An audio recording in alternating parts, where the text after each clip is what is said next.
All right, Judah is going to do the coin toss, and that will determine who goes first. And Scott's going to call it. Heads. Heads. Okay, Scott's going first. Thank you, Judah. All right. We'll see if I can do enough without the microphone, because the microphone's not necessary for the recording that Darrow's doing. So anyway, if I'm not loud enough, then tell me. Neither of us are real fond of the microphone. So I am Scott White. I'm one of your candidates for. We're getting there. We're not there yet, but we're I'm almost just there. saying hi. I didn't know which one we were supposed to do. I know. I gotcha. Good evening, and welcome to District 1 Candidate Night in Lewiston. I am Catherine Sidman, and I'll be serving as your moderator this evening. Forgive my voice. I can't tell what is a week-old cold and some seasonal allergies, so be patient with me.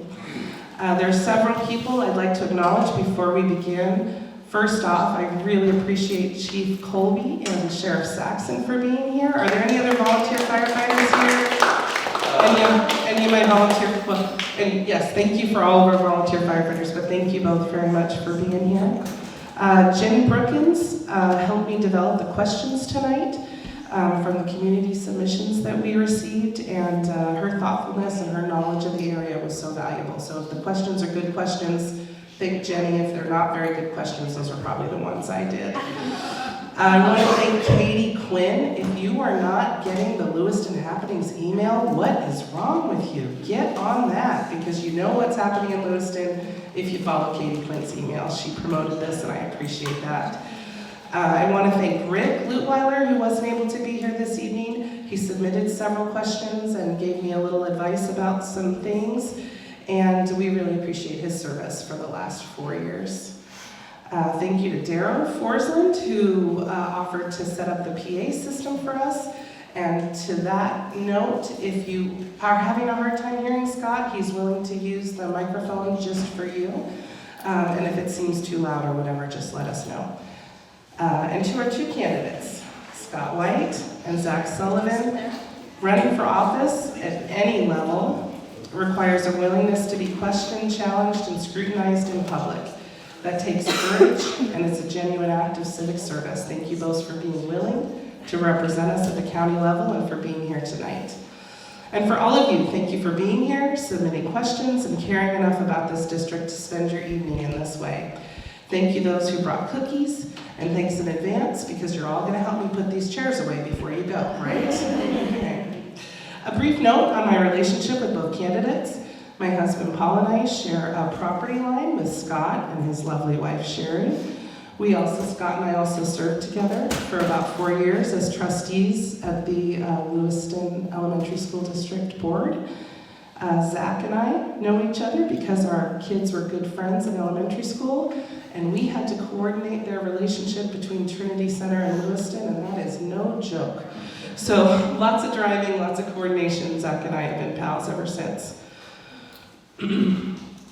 Tonight my role is to ask the questions and stay out of the way, which I haven't done a good job of so far. And while I'm not strictly timing all responses, I am keeping track of the length of answers and doing my best to keep us on track for a fair conversation.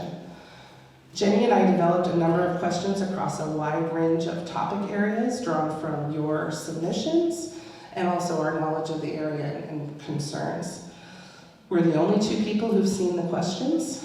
Each candidate will begin with a brief introduction, after which we'll go directly into the questions. Each candidate will have the opportunity to answer the question and then do a follow-up rebuttal. The order tonight was determined by a coin toss, which you just witnessed. And right after I ask this first question, we're going to go to Scott for an introduction. The first question I'd like to ask is to you all. How many of you, by a show of hands, don't call out your favorite candidate, but how many of you, by a show of hands, have already decided who you're voting for this evening? Sherry, you better put your hand up, girl. Okay, so we have a number, I'm gonna count maybe, was that 4? 3 or 4 people are decided, but everyone else is undecided. Well then, you're in the right place. Scott won the coin toss. He's gonna start out with a brief introduction. I can do that now, right? Yes. Okay, I'm not gonna get started too soon. All right, I'm Scott. I am one of your candidates for District 1 UD, I don't have to use it if I'm loud. Is that better? You have to turn it on. No, it can't possibly be better. So. All right, the green light is on. Is that better? Okay, so we've got this microphone. So anyway, Scott White, I was asked back 4 years ago, the election where Rick ran, I was asked, and I said no at that time. I was asked this time, different person asked me, and I thought about it. I thought the answer had been made, that the answer was no, and it really was a different equation for me this time. And so last summer I decided I would go ahead and take a run, because I think I like our life in the county. I don't have to do this, but I'm part of the county. I came here in 1994. I worked my entire professional career in Fort Trinity County for the state. I'm here because this is where I want to live. The only house that I've ever owned, as far as I'm concerned, is the house I'm going to die in. I am committed to Trinity County. So I want to be here. I like Trinity County. I like where we live. I have a lot of experience. I did work for the government. I've seen a lot of good things from government. I've seen a lot of bad things from government. I'm hoping to use that experience to bring lots of good things to government in Trinity County. So I'm really excited about tonight. Really glad that you're here. And I hope to, one of the things is I do have a website, it's foryoudist1.com, that I would encourage everybody, because we're not going to have enough time tonight to delve into billions of different things in that. But go there, take a look at that, and if you want to know more about me, you can contact me. But I am glad to be here. I've been in Lewiston since 2000, and fire, we're going to talk about, I think, will be one of the things tonight. My hometown was paradise. So I unfortunately know a lot about it. We bought a property that was burned in the Loudon fire.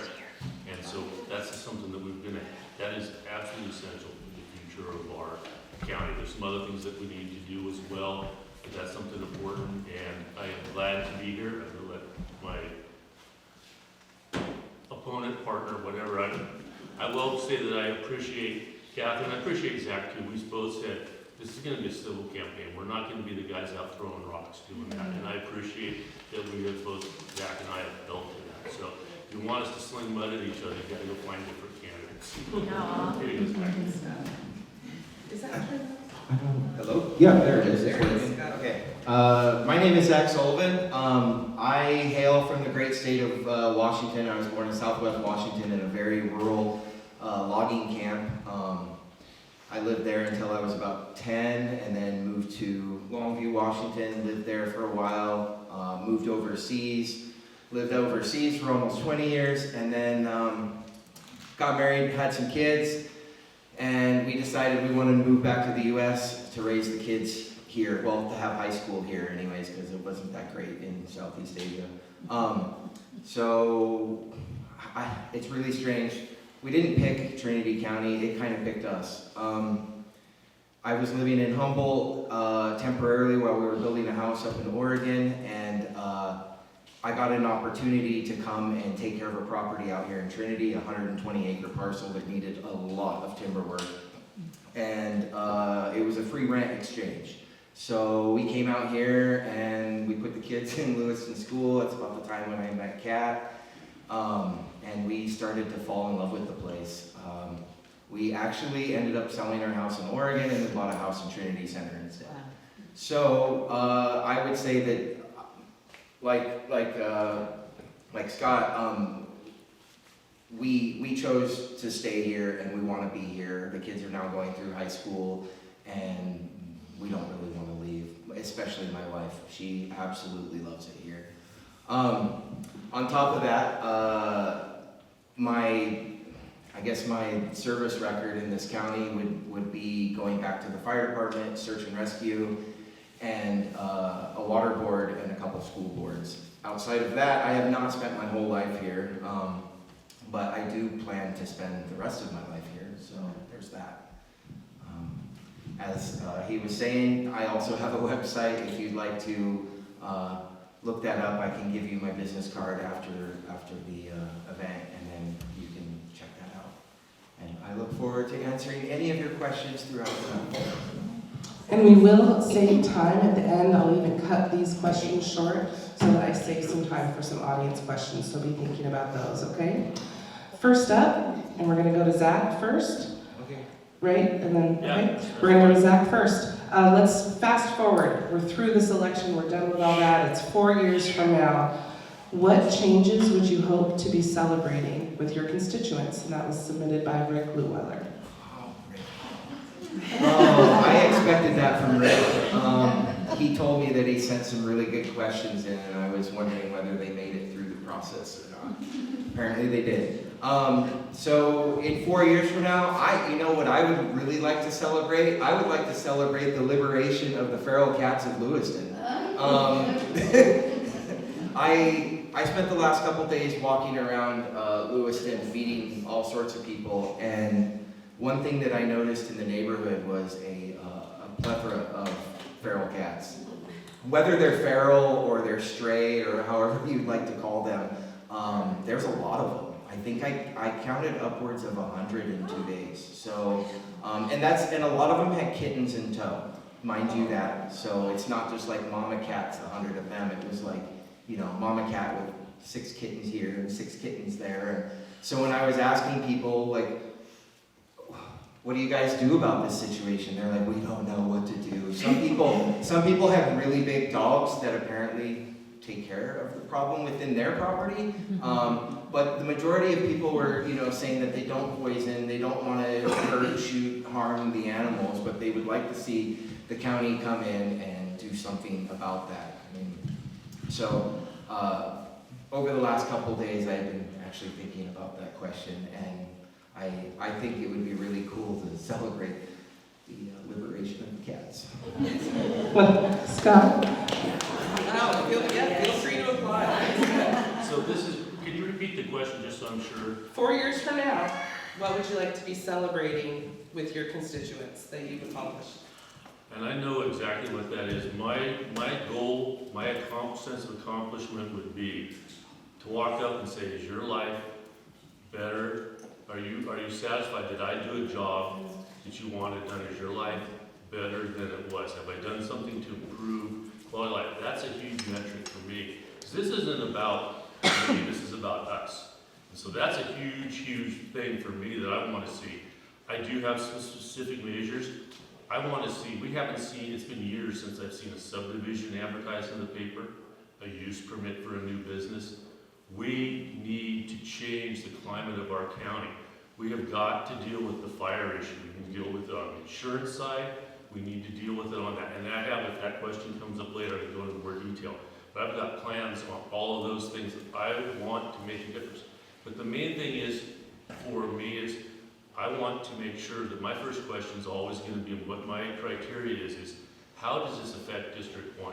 Because I can do a ton of stuff, but I don't want to do things that don't make any difference for District 1. So that's always my screen is, how does this affect District 1? Because government can do lots of things, but not all of them have value.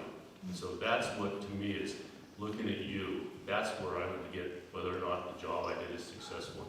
Some of these questions is going to answer more specifics, so we more details. In the spirit of time, do we feel like we need a rebuttal on that question? Some of the questions you might want to do a rebuttal, but that one probably not. Can I keep going? Okay. Scott will be answering this next question first, so hold on to that microphone. Looking at the current Board of Supervisors as a whole, which members' work do you most respect and would look to emulate? And which county initiatives currently gaining traction would you commit to continuing and why? I am so excited right now that finally I have been harping on and wanting to see alternative sewage disposal systems approved for this county. We have lots of parcels that the rules have changed over the years. You can't develop now, or you can't get a 4-bedroom house on that parcel. It's up to the county. So that's government rules that changed and affected parcels. We need to have alternative sewage disposal systems. That's up to the county. That's our job as the Board of Supervisors to do that. I'm so excited that they finally, I've been talking about that for years. The board has finally started talking about that, and I'm going to have some information coming forward. Absolutely going to go after that. That is a fundamental, critical problem with people wanting to develop in our county. So I'm really excited. That's something I've wanted to see. I'm absolutely going to carry forward and I want to see. As for board members, I will tell you that there was a board member, and I commit to you, I'll never do this. There was a board member I came in, I talked to and I had a problem that it was affecting me and my wife and our property. We had to take out a second loan. It was huge to our lives. That board member was so busy on an on-phone auction on his phone for a motorcycle. I will never do that to you. You come in, my phone will be off. I ask my wife, sometimes I don't even remember to take it. You will be my focus of attention as a board member. There won't be a cell phone, there won't be anything else but me and you and your needs, and I commit to that. If I don't do that, throw me off the board if you vote for me. Is there anyone on the board that you would emulate? Right now I like Julia Brownfield, because I think she's coming in, she's got what I believe is important, which is I think sometimes I see it feels like she's bumping into some other feelings of her work. What I like is she's coming in and she's talking about her constituents. She's talking about their needs, and she's caught some flack from that, and she's not been willing to back down.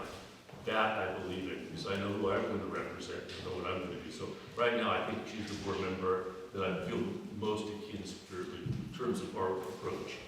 Thank you. You got the question? Can you read it again for me, You bet. please? Thank you. Looking at the current Board of Supervisors as a whole, which members' work do you most respect and would look to emulate? And which county initiatives currently gaining traction would you commit to continuing? Oh, that's a nice loaded question. They all are. Yeah, that's good. That's good. It keeps me thinking on my toes here. I too highly respect Julia Brownsfield. I think Supervisor Brownsfield is definitely one of my favorites on the board right now. She absolutely represents her constituents. I know a lot of people have been really, I guess, tired of hearing about her complaining about the roads, but the thing is, I don't know if any of you have been down to South County, but the roads are atrocious, and so there's a reason why she keeps harping about the roads. I mean, you seriously can't even go 100 feet without hitting a pothole. You cannot dodge them. There's that many potholes in the road. On top of that, there's no markers on the road, mile markers, so response to certain areas, it's based on, oh, so-and-so's house, instead of mile marker, XX.X, right? So I really like her a lot because she keeps fighting for the one thing that her constituents obviously want. I also respect Rick Lutweiler. I know he doesn't get out as much and I feel like he doesn't contact with his constituents as much as I would like him to. But I do respect his very, very centric viewpoints, and he's been somebody that I've been able to kind of ask questions for advice and guidance and stuff like that, which has been really, really helpful for me. Other than that, Is there an initiative currently that has traction that you would keep going? I really like how Rick was showing up to the 2050 planning meetings and pushing the ADUs and the JADUs in this county. I feel like, housing is a sore subject in this area. We never have enough. There's never any rentals. It's really hard to find stuff like that. And with the ADUs and the JADUs coming into play in terms of county policy and stuff like that, I think it's a good thing. Some people, I think, call them granny flats and stuff. They're just like little tiny, tiny homes, essentially. So I can get behind that. Would you like to? Yeah, I just want to ask. I'm my professional education, my training. I'm a retired land use and transportation planner. I worked for the county for 6 years. I worked for Caltrans for 20. Roads are a big deal to me. I heard the Southern Trinity fire chief come to a board meeting and say, I can't get my fire truck down the roads to respond to a fire. So that's huge for me, and I've got some ideas. Again, we don't have a lot of time, but that's a big issue for me that I really do want to tackle. I've got some ideas. I want to meet with parents, who's the current director, DOT, and work on that, because that is a really big issue for our county. Thank you, Bree. Do you want to add anything? You don't have to. I just want to say I concur. That's right. So do I go, am I first again? And then you're, yes, So, yes. Okay.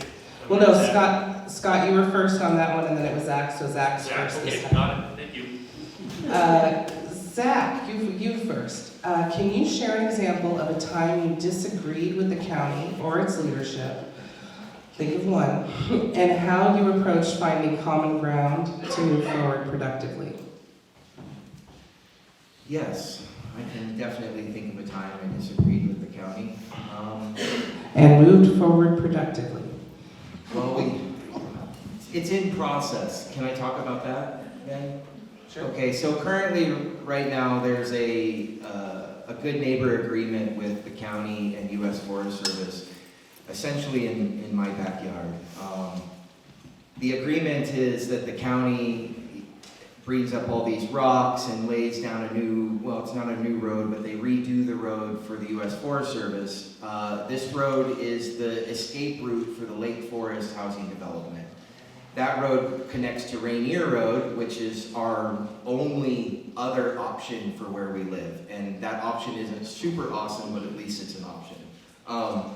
So this year, the county went in and laid down all this rock up there. The problem is they decided to use Lake Forest and Long Canyon Road to deliver all the rock, which subsequently pretty much destroyed our roads. They destroyed a road to fix a road. So the idea is that there is a large amount of money in this good neighbor agreement to fix the roads.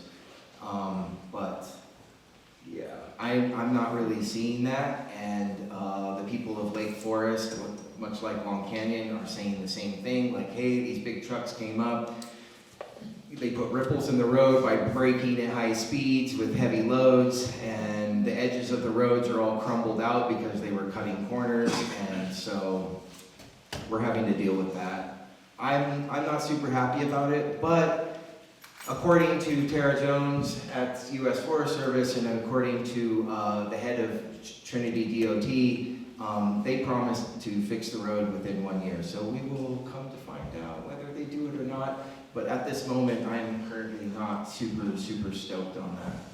So I don't know how it goes throughout the rest of the county, but fixing potholes is really difficult. And so can you repeat the question, please? You bet.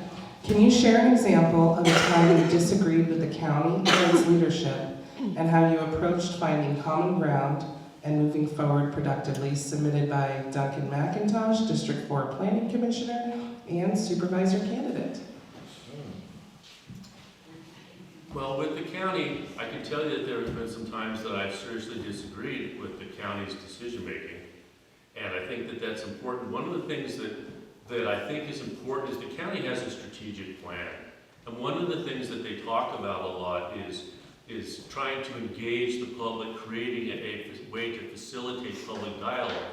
And that seems to be the one that always gets short-changed. It's the last one that's getting developed in things. And so that's something that I've talked to the county about. I've actually talked, I am a CalPERS retiree, I'm going to be very honest about that. And so I've talked with CalPERS, and I've talked with them, and I want to talk with the county. I want to take the CalPERS that I would get for me, that your tax money that would come to me, I want to put it into an account for the purpose of accomplishing that strategic plan goal, which is to improve communication. I want to bring up training, because one of the things that I've talked with the board, and I think they want to do, but they've had trouble primarily because of budget. That's why I want to take those funds and use them for you. They're your funds rather than me take them. I would put them to that, is to come in and do training for the board as well. Do maybe an open work session where it's training on on-site sewage disposal systems or certain aspects of the planning process or those kinds of things where we can all come to agreement, because I'm a big believer in people should know and be able to understand the regulations that govern your lives. It's your life. You should be able to understand the regulations that cover your property. And so that's things that I think that I've talked with board members and there's some interest. I think it's an area that's been hard. Largely our county has a lot of budget issues and things, but I actually want to, and that's something that I've talked about and I want to do, is actually use those that are your resources for you rather than take them from me. So that's an area that I'd really like to explore, and I hope the county will be open to that. It seems like they're willing to do that. one rebuttal. Yeah, go ahead. I'm not sure how we're gonna come up with, extra funds and stuff like that. We are looking at a pretty serious budget shortfall next year, so I do wanna just add to that. Yeah. And I'm not talking about any new funds. These are funds that will automatically get as part of my compensation as the board. Because we're very limited, and I believe that that the board, I think that's one of the reasons this outreach hasn't happened. It's been a long-term strategic plan. I want to use those resources, all 4 years of my term, if you elect me, for the purpose of that aspect, improving communication and understanding across the county with the public. No new resources from you would be required. That would be part of my compensation. I would return to you for your benefit. Hold on to that microphone, Scott. Lewiston has developed an excellently trained volunteer fire department. Yet our antiquated and poorly maintained repeater has left us without radio dispatch for much of the past year. We are finally seeing some progress with the repeater, but the effort took far too long and we are still dealing with decades-old technology in our 911 system. How would you improve transparency and proactive response to critical infrastructure issues? And this was submitted by Jenny Brookins. Transparency is an awful word in government because I think we talk about it and we don't do it. But I have met, Catherine brought this issue to my attention. I immediately, to let you know how I act, I immediately contacted Sheriff Saxon. It was part of my interest in sitting down with him as I was preparing to run for office. And I asked him about that issue. You gave me some information on that. I asked about that issue. One of the difficult things, even though the repeater issue falls under the Sheriff's Department, the county sets the Sheriff's budget. So I think you've got to be careful, but the county needs to be aware of or own up to part of that. But I do know that there's a long-term study going on with both near-term and long-term components. What I will say is there was, to let you know, is for your state government, there was a statewide plan to implement advancing all units across the entire state to modern era. State bounced just so bad they scrapped the entire thing. They're starting over. They spent hundreds of millions of dollars on that effort, and it failed. So I want to make sure that the public understands this. You're talking about maybe a few $100,000, maybe $1 million for our entire county system. Our sheriff, our board supervisors, even though sometimes I'm critical of them, they'd have got it done if the state would have spent that money here. So to let you know, I mean, that's part of my craw, because that was, when you brought that up when I was researching, working on the issue, and then I saw that, I'm like, that, a hundredth of that money, I'm confident between our current sheriff and the board, we could have resolved that. And so I think that from that, some transparency here is, I think if we do something wrong, we need to tell you where it is and we need to fix it. And I think that's a state issue that happened there, but we need to do that. So that's something I know there are plans for. It may end up being something that we can get grant funds for, but I think we can make a strong argument. Hey, the state spent a lot of money to get anywhere. Write us a grant for $500,000 or $1 million and see where we get to as the county, because we're going to get it done. Can you read the question one more time, please? You bet. Lewiston has developed an excellently trained volunteer fire department, yet our antiquated and poorly maintained repeater has left us without radio dispatch for much of the past year. We are finally seeing some progress with the repeater, but the effort took far too long and we are still dealing with decades-old technology in our 911 system. How would you improve transparency and proactive response to critical infrastructure issues? How I would do that? I would search out for any grant funding. I mean, like he was saying, there was some funds available for doing that. We kind of missed the boat on it, but they were available. I still think with the right push and the right, I hate to use the word, but if there's enough begging to go down, I think we could probably get it taken care of. It's really important. As a volunteer firefighter myself, I noted the issues with the repeater, particularly on Oregon.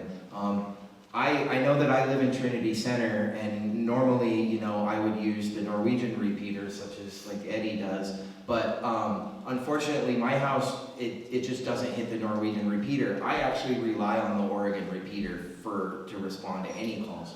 So when this started happening, my pager wasn't going off, and my chief was asking, hey, why aren't you responding? Are you getting the pages? No.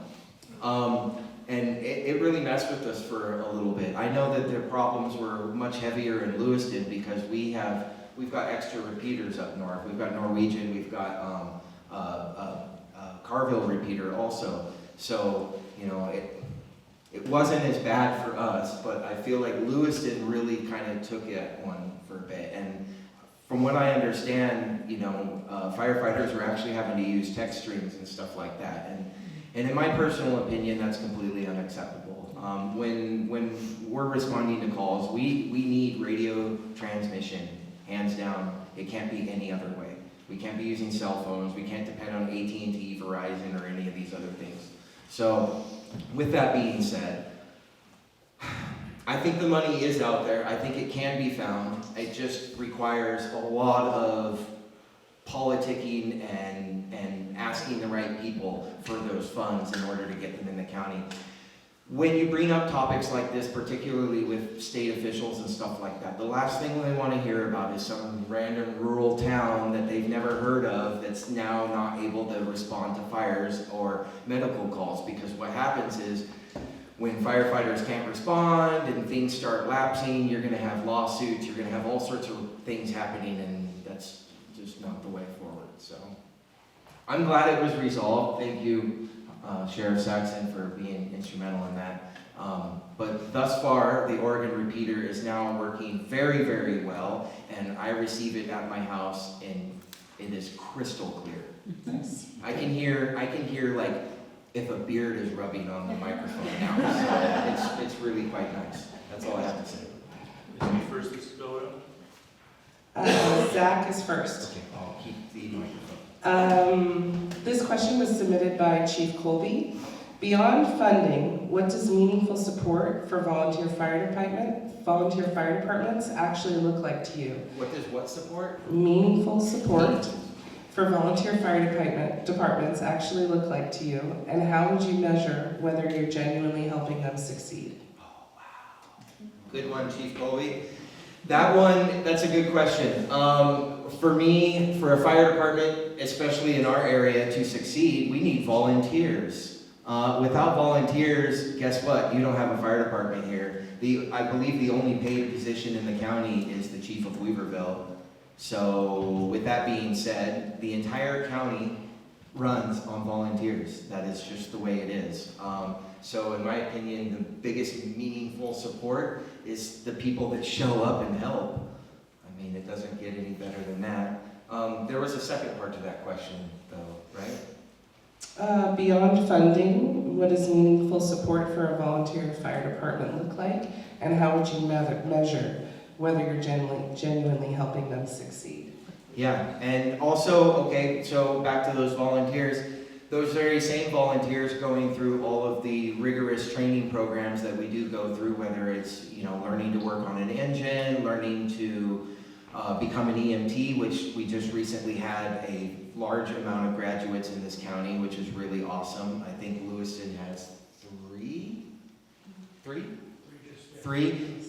Trinity Center has one, Coffee Creek had two, and I cannot speak for the rest of the departments because I don't join the chief meeting, so I don't really know. I'm just a lowly captain. So I will pass the microphone. I'm not a firefighter, even though it's big to me. For me, I'm going to respond to what I would do as a board member, because I don't know as a board member I can do. I would encourage the volunteers. But one of the things I think I can do as a board member is fight to fund the plan that you're working on to get all of our repeaters up to modern current standards. I think that's something as a board member. I've been attending our local commission, our CSD meetings for regularly. They fund both water, sewer, and the fire. I think even though that you're responsible for the funding, I believe coordination with our local groups needs to be greater. You know, you had millions and millions of dollars to go through for the sewer. We need to coordinate closely much more closely, I think, than we have with all of our districts. And I think that's a way that we as the board can be more aware of by attending your meetings and listening to what's going on here, that we can actually help know more about your needs at the board, things that the county may do. I know there are some county monies that come, it's not a lot, but I think that that's what we need, and we need to support you. If, for example, there was a fire department that had, and maybe they were going to expand, I think the county can waive the building fees, even though that somebody's got to pay for that. I think that's a way as the county that we could assist a local fire district, is we could waive the fees for a building and make sure we expedite inspections, that kind of thing. Those are things that, from my perspective as a board member as the county, that I could do to try to help our local fire districts, our local water districts, our local sewer districts as well. Can I? You bet. Just a little bit. And on that note, other things, going forward with, I guess, meaningful devotion to the fire department. For example, last year there was a bit of a snow gate.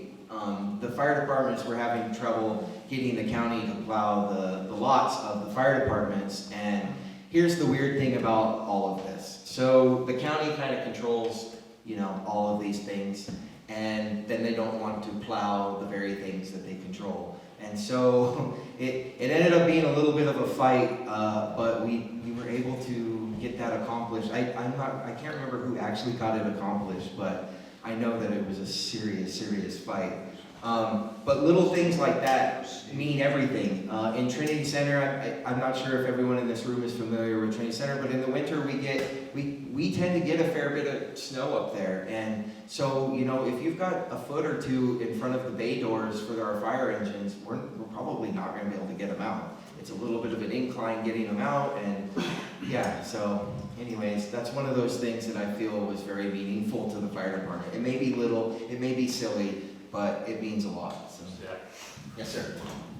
I don't know how many of you know, but it's important to know. The California Constitution controls how road funds are used, and actually going off of county facilities raises questions about the legality of spending the gas tax on those kind of uses. But this is where I go, there's risk management and risk aversion, and people think they're the same and they're not the same. Risk aversion is, I'm not going to do this because it's going to cost something. I'm not taking any risk. Risk management is looking and saying, how much risk is it? Can we mitigate it? Can we change the project? This is one for me, where as a board member, I would instruct the DOT from a risk management standpoint. I don't think we're going to get sued. So go use yes, there's a question with the road tax, whether or not it's allowed by the Constitution, but let's take that risk to get that done for our fire departments. Thank you. Yes. Yeah. Scott, hold on to that microphone. Let's talk about roads. Jenny Brookins submitted this question, and it was quite a bit longer because she's got feelings about this. Lewiston residents have been promised a sidewalk from Trinity Dam Boulevard to Lewiston School for decades. We've had engineers come out and walk the route with stakeholders, but never any actual follow-through on the project. That's just one example of roads and infrastructure that we feel like aren't being addressed in Lewiston. How will you work with the county road department to advocate for safer roads in District 1 and even luxuries like sidewalks? Whoa. That's a great question. The way the rules work and the way county funding works, sidewalks are really, really hard to get to with your road dollars. And so if we were gonna, for most of them, now we could, when they changed, and I don't wanna get real technical, State Transportation Improvement Program years ago, I was at the county at Caltrans. Anyway, you can use some of the state's funds sometimes on local roads. That's an area where we might be able to call programming. We might be able to program a sidewalk project. There is a state bicycle transportation account where we do have a bicycle plan. We can submit applications for bicycle lanes. It's hard. It's really hard to get at those amenities. I know I've had people talk to me about that. I was on the school board here in Lewiston for a decade. The hard part is we have those small paved paths that were done. They're not maintained. Coming back to those trying to use maintenance dollars on them is really hard. So yeah, sidewalks, it sounds crazy, but sidewalks and bike lanes are really hard to get. There is an emphasis in the state on more complete streets, I think, so there are some opportunities. But it is, and so some of the questions is, do we fill potholes or cut brush in Southern Trinity or build a sidewalk here? I would love to have that from a standpoint of complete streets, safe streets. It's really, really hard to get there. So I'm not trying to say the DOT has made all its decisions perfectly, but it's really hard. Caltrans is a much bigger agency. It's really hard. Unfortunately, it's really hard to get to sidewalks. And when you build bicycle lanes, you're taking tax dollars paid for by people buying gas in vehicles, and you're moving them to bicycles which don't pay any taxes. There's a lot of tax advocacy groups that go nuts over that. You're using transportation dollars from gas tax to fund bike lanes that don't pay anything. And now we've got electric vehicles, which actually we're having to delay projects in the state because not only the economy, higher gas prices, electric vehicles right now, as they become a higher share, no gas tax, funding's going down. It's a horribly tough environment to be in. So the answer that I'm giving you is honest, because I believe in transparency. I am transparent on that. That's a horribly hard place for the county to get to because of the way the funding works. Not that we can't advocate for it or try, but it's just, to be honest, that's really hard to do. Oh, you don't have to read the question again. I think I can remember the gist of this one. So again, I mean, in a perfect world, yeah, wouldn't it be great to have sidewalks everywhere? I grew up, well, when I was a teen, I lived in a town that had sidewalks everywhere, and they were really awesome. Until the trees got big and started pushing them up, and cracks were appearing, and guess what? There was no money to fix them. And these sidewalks in that town are still in the same condition that they were in the 80s when I lived there. So, as he was saying, you know, the fundage for sidewalks, even in cities that have the money for sidewalks, is difficult. Then we come to fixing roads, which is the even more difficult thing in this county. And basically, from what I've seen thus far, this county is more like taking from Peter to pay Paul to do pretty much everything and anything. So when we want to fix roads, it's like, who do we skip out on this time? Are we gonna skip South County because they're the low-hanging fruit and we can skip them every single time? Or are we going to take that money and we're going to put it into Lewiston? Or are we going to take it and put it into the Long Canyon roads? So you can kind of see where I'm getting at. The county is extremely stretched thin, and with an upcoming budget shortfall, I'm not really sure how this is all going to work. It's something that I am not super well versed in, but I am more than willing to tackle the idea and try to work on it and see what we can come up with. I just don't want to get to a point where we're hoping to fix everything at the same time, because I really don't think that is humanly possible here. We literally are going to have to be like, okay, this year we're going to work on this project. Next year we're going to work on this project. And then in 2 years, when we finally have enough money to work on that one, we're going to work on this project. In a perfect world, we could just go to Sacramento and be like, please give us all the money we want. We want an extra $200 million this year, and we could do everything. And yeah, that would be great, but I don't think they're going to divvy it out to us. We are the last county on the totem pole for the state. We tend to get the bottom of everything. When the money goes around, when the big pot comes around, full of cookies, all that's left for us is maybe a chocolate chip and a couple crumbs. So that's unfortunately the situation that we are in pretty much constantly. I mean, I would love to see a sidewalk go all the way to the school. It would be pretty awesome. Bike lanes, wow, I don't even want to try to think about that, because I feel like that is so far beyond what we could ever even afford here. But again, in a perfect world, it sure would be nice. Politicians don't like maintenance. They like building new things. And so Sacramento sets the taxes, and so we get that. One of the difficulties for us too is formulas the way they are. We have a lot of lane miles relative to population and gas sales. So it's really hard. Southern California gets mad because they say if you do the math, you already get more money than you collect based on your system. So it's really hard because we have huge, big agencies that have beaucoup bucks. That's who we're competing, so they have the politicians in their pocket. So that is really, really hard for us here. Is there an easy answer? No, but I can tell you right now, one of the things that we need to get to, there was an issue up in Trinity Center that this happened. State rules aren't working for Trinity County. My job as your elected representative is to be down in Sacramento, I hope to not drive down there, I hate traffic down there. But call them and say, this is going on. This is what's happening in our county. We need to change the law and the rules for our county. That's my job. I'm not gonna raise taxes. I'm against that at the local level. Because raising our local taxes isn't the way to answer that. You do it with sales taxes in big areas. we can't do that. Or for us, it's gonna be going to Sacramento and saying, hey, we really need you to work with us, maybe change funding formulas, maybe raise the gas tax, although with gas as high as it is, not gonna happen right now. It's just hard, but write your legislators, because the state's the one that sets that and funds us. I have one small response. With that being said, with all of these taxes, I believe the state is running a pilot program right now on tax per mile. And I mean, it sounds great if you live in a 2-minute city or you don't have to use a vehicle to go anywhere ever. But unfortunately for most people out here, we're driving tremendous amount of miles, and it's going to hit us hard if that's the plan. I'm not sure if the money from that will help improve roads, if any or at all, but I do know that it's going to be heavy on us driving around, because I don't know about you guys, but just me going to work is almost 60 miles around. That's just work, you know, and I do that 5 days a week. So, you know, I don't know, it starts to scare me a little bit. Anyways. Yep, you hold on to that. Oh.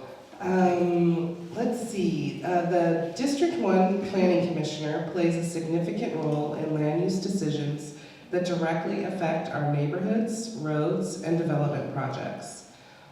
Will you retain the current Planning Commissioner, and what qualities would you look for in another appointment? Wow, great question. So, I'm going to touch on this on a couple points. First, the current Planning Commissioner for District 1, in case people don't know in this room, is Carol Fall.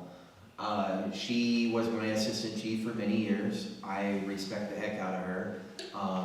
She's pretty much the sole reason why I'm even in EMT. She moved mountains to make that happen.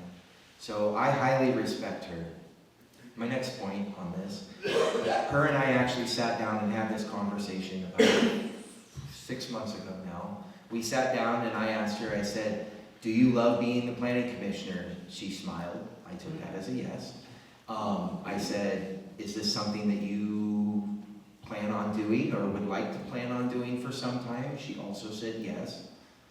I don't know if she'll have that capacity in the future, just based on her family issues and stuff like that.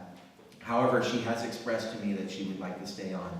I haven't even thought about changing that position or anything, because I feel like it's something that I'll have to decide if I'm elected. So I was kind of waiting until I got to that point. I would be open to anyone wanting to do that. I would be open to listening to anyone who had an idea or wanted to tackle that challenge or had complaints or anything about that. I haven't really been asking people, you know, how they feel about the planning commissioner or this or that. So I don't really have any input to make a decision on said subject. But if people, you know, wanted to email me and talk to me, reach out to me and be like, hey, I'd love to be planning commissioner and this is why, and blah, blah, blah, blah, I would love to hear that. If people would like to call me and let me know, you know, why they think Carol should stay, I'd love to hear that. If they want to say why Carol shouldn't be there, I'd also love to hear that. At this point, I just personally can't make an informed decision because I really don't have any info from the people. I have only had a conversation with Carol, and that was between myself and her, and I personally feel that that's not enough to make that decision. So, but I can tell you that she loves doing it, and she's proud of it, and it's something that she would like to continue doing. I actually know Carol Fall for a long time. She taught the Master Gardener class back in 2017 when I became a UC Master Gardener. So I know Carol. I had the same conversation with her. I'm going to cite exactly the same kinds of things that Zach did. I've thought about land use is dear to me. That's what I did. And so I've really thought a lot about this. I think what I'd like to do is take an application process and have people apply. Carol's certainly welcome to apply. When I talked to Carol, I asked her about that. But I think I'd like to have an application process. Somebody like Catherine, for example, she was on the planning commission up in Portland, might be interested in that. It would be so good, so it doesn't have to be somebody that's a transportation or a land use professional, that's not really the rule. But it'd be interesting to hear that. I think I would have a panel of people that sit with me to kind of listen and talk about that. Ultimately, if you elect me as your supervisor, it would be my decision. But it's kind of like when I was a supervisor for many years at the state. I always listen to my staff. I ask them, what do you think? What's your input? What do you think? I said, the decision is always mine, but I can't tell you how many times I modified my decision based on input from staff. But I told them, if I make the decision, then I'm owning it, and if it's wrong, I have to defend that. But I think that's what I'd like to do, is have some kind of an application process, judge interest out there from the people that are out there, and then have some kind of a group to kind of review the application, make some recommendations, and then ultimately make that appointment. That's the kind of process I would like to use. Just want to say one thing. I just want to make it clear that it's a decision that I would ultimately have to make, but it's a decision that I don't want to make based on my own opinion and feelings and stuff like that. I really would like to base that decision on what everyone else would like. I think the planning commissioner position is super important because that position decides a lot of things in terms of land use and how things are going to go forward and whatnot. Oftentimes they can deny and they can approve. So I feel like that is something that you guys should decide rather than me. I do like the idea of having like a panel, a committee, something like that. But I'm open to just, people sending me emails too, just to tell me what they feel and how they think. So. One of the things too is a lot of things, the board is the decision-making entity. They can delegate some decisions to the planning commission. Some decisions the planning commission has to advise the board. The board cannot delegate that. A lot of things on appeal from the planning commission come to the board. So that is something that I would like to work with and make sure, because whoever you're going to work with there, you're going to be looking and say, they made one decision, what if I'm going to overturn that? So it is a very, I don't want to use the word intimate, but I don't have another word at the top of my mind, of how you're going to interrelate with that person. So it is important. I do want your advice, and that's how we, but at the same time, you do need to be able to be aware of that and have a relationship with them that you can understand and continue to move forward, even if you end up needing to make a different decision at the board. It's just really important. That dynamic can be really close or sometimes difficult depending on the issue, but who you pick is extremely important. Okay. This was submitted by, I was just about to point at Travis, but he moved. This question was submitted by Isabella Mayer. She and Travis own Lewiston Valley Hardware. Shout out to Lewiston Valley Hardware. Yes. Go there first. Yes. Whatever you're allowed. And if it's inappropriate for me in this context to be supporting a private business, then No, it's okay. come see me at Lewiston Valley Hardware and we'll talk about it. Why should a small business owner vote for you? Wow. That is a great question. Well, I'll tell you one thing. I love, and I gotta be careful because of the land use. I don't want the government to pick winners and losers. I think that's a horrible thing when the government picks winners and losers. Having said that, I buy my feed there. I love having a local place where I can get feed for my chickens. I love going in there. Now you've got Tim Robinson. I work part-time at Trinity Nurseries. I love working there. So I talked with them when they started. I said, hey, and I had great, I'm on the Lewiston Community Association. I'm a member. Tim is actually now our president. He's got the little nursery established there. I talked to him about how am I going to, I work in town, so how are we going to do the relationship? Why would a small business owner want to work for me? Because if you read my website and you look at me, my philosophy has always been with my employees. We work for the people. I don't work for the county. I work for the people if you elect me.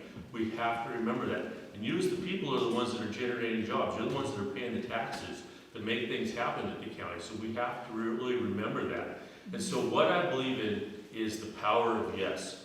When you come in and say something, whether it's an application for a subdivision in the county or whatever, no shuts down conversation. I know what I'm talking about because I did this for a living. The power of yes is phenomenal. No shuts everything down and you stop.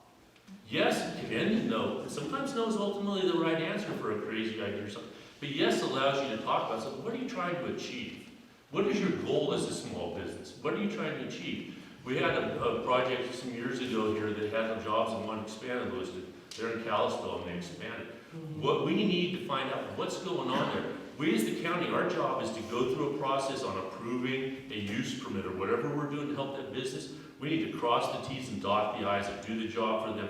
If it's a defensible approval for their business, if it's a business that needs an approval. That's what we need to be doing. So why, as a small business owner, would you vote for me? I'm going to patronize your business, I'm going to support you, and I'm going to make sure that we do everything we can in our land use and development process to facilitate a way. Maybe we can get you 90% of what you wanted, get through all the rules and get you approval. Can you live with that? Because then maybe that's the way that we get to a yes, or if you started with no. So I absolutely firmly believe that we need to have more small business. We need to have more big business. We need more businesses in Trinity County. I remember the question. Excellent. So, small businesses. I am a huge supporter of small businesses. My wife owns probably the world's smallest business. So I stand behind small businesses. Everything where I live in North County is a small business. Pretty much everywhere in the entire county is a small business outside of the mill, Holiday, and a few select others. One of the things that I would like to do for small businesses is I would like to see things streamlined a little bit more. I would like to see less minutia, less red tape, less no's, for sure less no's. As it sits right now, I feel like small businesses are constantly being railroaded with extra this, extra that, pay more. Oh, by the way, we forgot about this extra thing that all of a sudden is now a thing. It happens a lot. I believe there was a business here in Lewiston that had issues because, well, in the witching hour, they got hit with an expensive grease trap restriction. So therefore, they couldn't open their business because who can just come up with another 30 grand at the drop of a hat? I mean, I can't. I don't know if you guys can. So stuff like that, hinders small businesses. So I oftentimes hear, people talk about, I wanted to open up this business, but the permitting process and all of this stuff I have to do, it's a real pain in the butt. Well, why don't we give incentives for small businesses? Why don't we make it a little bit easier for small businesses to happen? One of those ways would be, again, streamlining the permit process, making it a little bit easier to understand, easier to work through, rather than having to come back 30 times in a row just to cross off random T's and dot random I's. It's I don't know. Every time I feel like I speak with small business owners, their biggest complaint is the process itself. And I think we can do a lot to work on that. I know it's not exactly the supervisor's job to exactly do that, but they can put the squeeze on the department heads to put things in motion, and we do have the ability to put things on agenda items and stuff and make it happen. It can happen, and I know it can happen. As he was saying, with the power of no and the power of yes, the power of no hurts people, and I feel like that's the only thing small businesses ever hear in this county. It's hard. My wife and I discussed one time starting up a food truck, and when I started looking at the permit process and the whole process of actually doing that, I gave right up. So wasn't trying to go down that route. It would have ended up, a simple food truck would have cost me $150,000 just to throw that out there. So. And when the board starts, how this works is, power of yes. We have a person, his title is Chief Administrative Officer. He implements the vision of the board down through the ranks of staff. That is going to happen. It is a power of yes thing. But that can be the only review criteria we use for the CAO on you doing your job. How effective did we get the power of yes over 3 months, 6 months, a year? So that's something we can do. One thing we need to do is continuity of staff. That's hurt us a lot in that area, and I know that. I do have the planning background. I worked for the planning department for years, many, many years ago now. But one of the things that we need staff, we also need to have, there used to be pre-development meetings, and I push that with limited staff.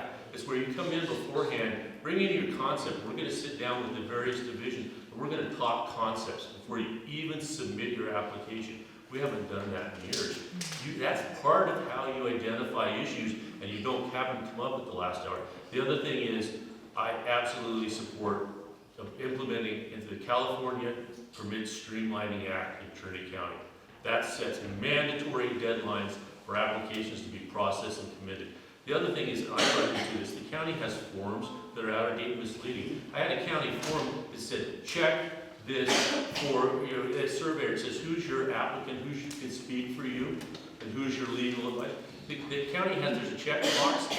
We checked that they could review, and I was the only one authorized to talk to. They forwarded something to our surveyor on a project. They said, well, we met the deadline requirements because he wasn't an authorized agent. The county had no authority to communicate with my surveyor. That's training. That goes back to, we have staff that don't even know. We can change that form, one, so it's clear for everybody, both the applicant and the staff. And two, we need good training. But that comes back to my idea of the outreach, the things that we have not been able to do well in the strategic plan, where we all understand the regulations. So when we adopt new septic regulations, for example, or other things, here's the regulations. Anybody can look at those and say, based on my soil type, I need 182 feet of leach field. We can do that in the county. We haven't done it yet, but we can do that. That's how we get more efficient and get projects approved faster and more streamlined, especially with the Permit Streamlining Act. Do you want to? Okay. But you are next, Zach. For this next question. This question was submitted by Gretchen Deichler. As a supervisor, how would you work with the Forest Service to improve facilities and services at Trinity and Lewiston Lakes? Awesome. I love this question because I love working with the U.S. Forest Service already. I have really good relationships with a lot of the folks at U.S. Forest Service. I would love to see the facilities updated. Recently, we've had some facilities updated along Trinity, the reservoir, which has been nice. It would be awesome to see it happen all around. The problem with the U.S. Forest Service is this, that much like Trinity County, they are in a quote-unquote budgetary crisis. They are constantly having budgets and funding taken away from them, particularly this year and last year, making it rather difficult for grant money and recreation money to trickle down through the process. In order to get them to pay up, or not pay up, but in order to get to work with them and maybe, some sort of funding match, meet in the middle sort of thing, unfortunately, we would probably have to wait for something to change on the federal level. Right now, the U.S. Forest Service, like I just said, has a lot of funding that's been restricted, and recreation is one of these funds that has been heavily choked. So I'm seeing it through my work, I'm seeing it through my partner organizations, through U.S. Forest Service. We're just not seeing the amount of money that was coming down the pipeline that was once coming down. All I can say is I would work closely with Tara Jones to try to formulate some sort of plan to at least, if we couldn't update everything all at once, we go back to let's update some of this now, and then we update some of this later, and we create a plan and start addressing those issues. I'm assuming you guys are talking, this question is in relation to bathrooms and docks and things like that. Yeah, okay. So, yeah, and with the docks, it's even a tougher situation because the Forest Service is like, that's not necessary to them. That means that they have to have somebody watching it, taking care of it, collecting the monies used to use it, collecting the usage money. And that requires extra staff, extra time, extra everything. And right now, the Forest Service is really trying to, they've been cutting corners on certain things.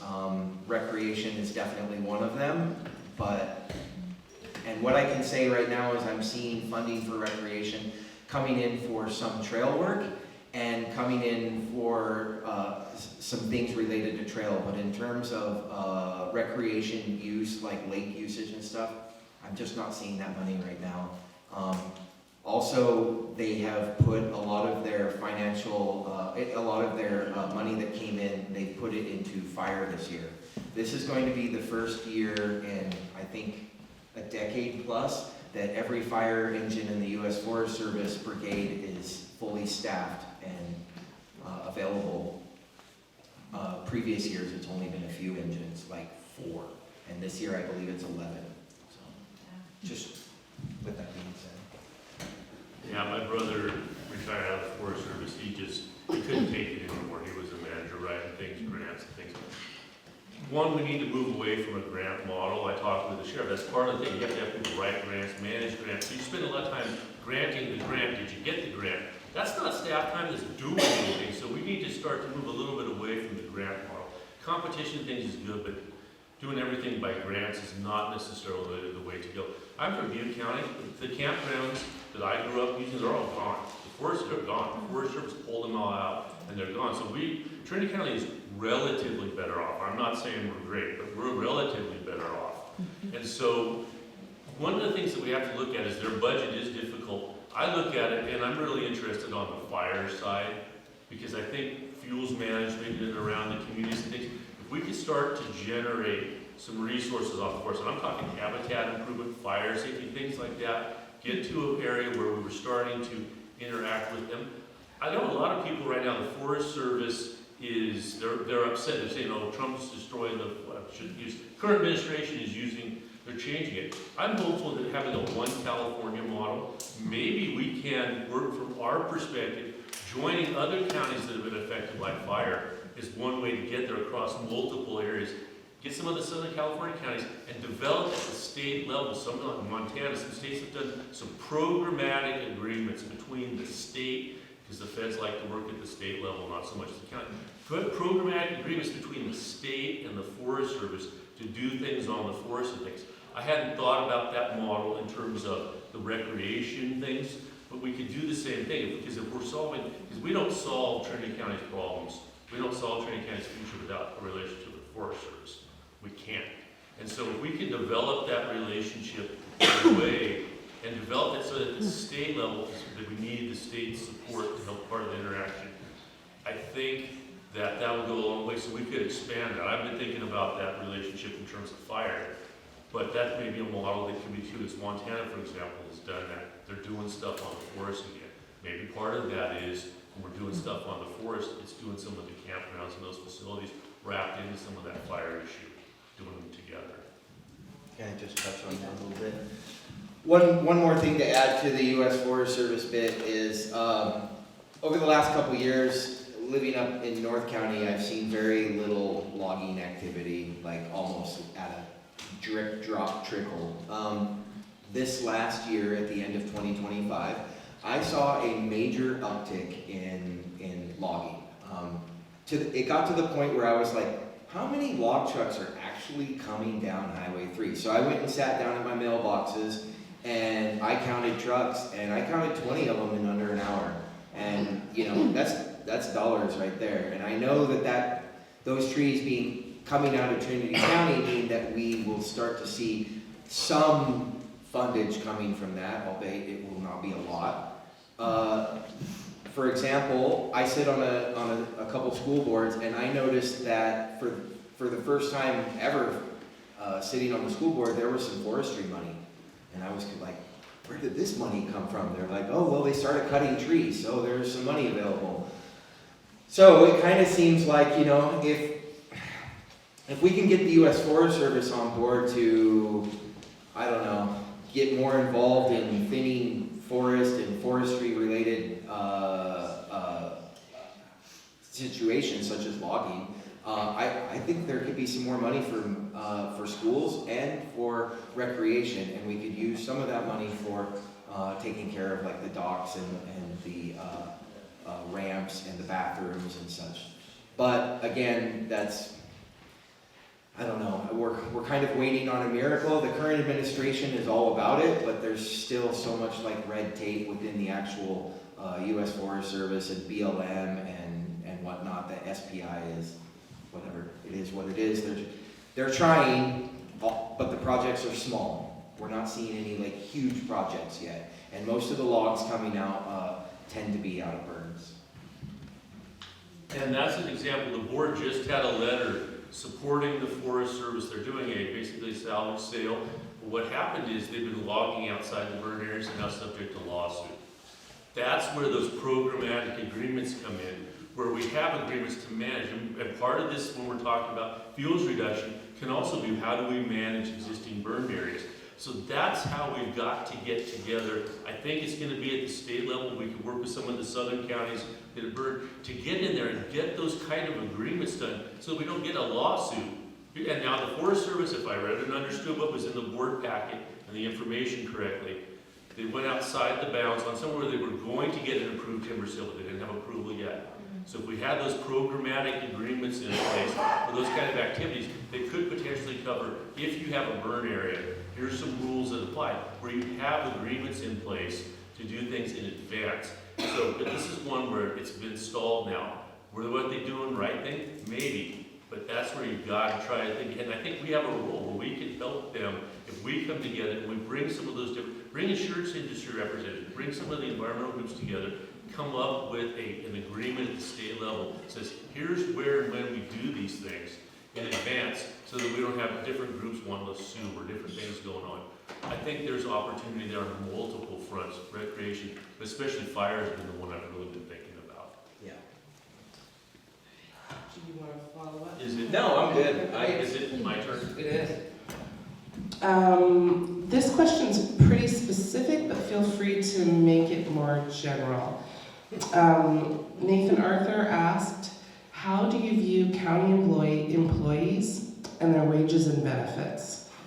Feel free to tie this in. I'm going to shorten some of these questions so we have some audience time. I have another question here about how we have a hard time recruiting and retaining talent in the county because it's just such a unique place to live in a remote area. How do you view county employees? So consider recruitment and retention in that, but also consider, everybody in all the departments. And where do you stand on raising taxes to pay them a more fair wage? Well, I have to answer taxes. On my website, I say I do not support any new taxes. What I support is increasing tax revenues through the things that generate more revenue through existing taxes. We build some houses so we get more property taxes. We get some businesses going so we get some sales taxes. Taxing people that are already stretched thin isn't going to solve the county's problem. So no new taxes. I want to see us increase tax revenues through existing forms by doing the things necessary. I talked with our sheriff about that in retention because I was concerned about that. He said right now, I was thinking, well, longevity and things, and some of it is just you have areas that pay a lot better than us. And that becomes very difficult for us because we have that. The rules in trying to do special taxes and things, I don't think we've got the hospital district. I think it's going to be, we can spend a lot of money and time and have a very limited chance of success on increasing taxes. So I think with staff, it was even at the state, we're a small Caltrans District 2 relative to the state. We have the same things. The urban areas, the big metropolitan planning organizations, still Caltrans employees right and left because they can pay big urban areas, they had sales tax measures, so they outcompeted us. That stuff is really, really difficult, and there's not an easy answer because we could raise your taxes to pay county employees, but does that make your lives better? Because in the end, if you can't pay higher taxes, we're not benefiting the county employees. So that's where we really have to look at that and say, how are we going to do that? And it's not, we cannot compete with the Bay Area. I moved here making tiny, relatively tiny stuff. People laughed at me. I wanted to live here. So I came up here saying, I lived in a funky old trailer at the end of a road. It's all I could afford because I wanted to live here. That's part of it, but if we're developing, if we're getting some housing, if we're getting some things like that going, if we're attracting our communities, if we're being able to provide some amenities for kids, that's some of the stuff where with quality of life, that one is if anybody has some super ideas and you have that answer, please, this is one where I don't have that answer. answer. So if you have a great idea how we can get there, please help us. I was a county employee, and I know what I started. My boss, I went to Caltrans because I had recently got married. I wanted to buy a house. I couldn't stay in Trinity. I could not stay working for Trinity, but I wanted to live here. So I went to Reading. That's as far as I would go because I wanted to stay here. It's an extremely difficult situation, and there's not some golden answer for that. I hate to say that as the answer, but that's an honest answer. Okay, I think I can remember that paragraph of confusion. In terms of county employees and what they make, so there's, department heads make a fairly good amount of money, a very comfortable living in Trinity County. A lot of the other people employed by the county are making pretty dismal salaries. I'll just come out and say it, the Board of Supervisors salary is sad compared to the rest of the state. It's only $38,000 per year. It's not a livable salary even, so there's that. In order to, make things work here, I don't like new taxes. I think that's a terrible idea. I would like to see more economic opportunity here in Trinity County because that in itself brings in more tax money.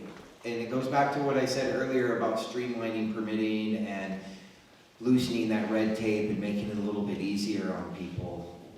If we can offer incentives, we can bring business here, we can bring people that will want to build houses and things like that here, and with that we do get more tax money. The only issue with that is it's a long-term solution, and people have to bear through it, and it basically means that we're probably going to be in the same position that we are going forward for quite some years until things start building and the momentum starts going. But we have to offer something to people to want to come here, to want to build houses, to want to have businesses here. We can put signs up on the side of the road all day long and be like, Trinity County's open for business, but the biggest thing I hear here with people is all the red tape and the bureaucratic minutia that makes it so difficult. And I think there's no easy answer for this other than it's a long-term solution that everyone works together on, but taxes are definitely not the answer. I don't know how you guys feel, but I'm already paying so much money in insurance and taxes that if I have to pay more taxes, I don't know how I'm going to do it.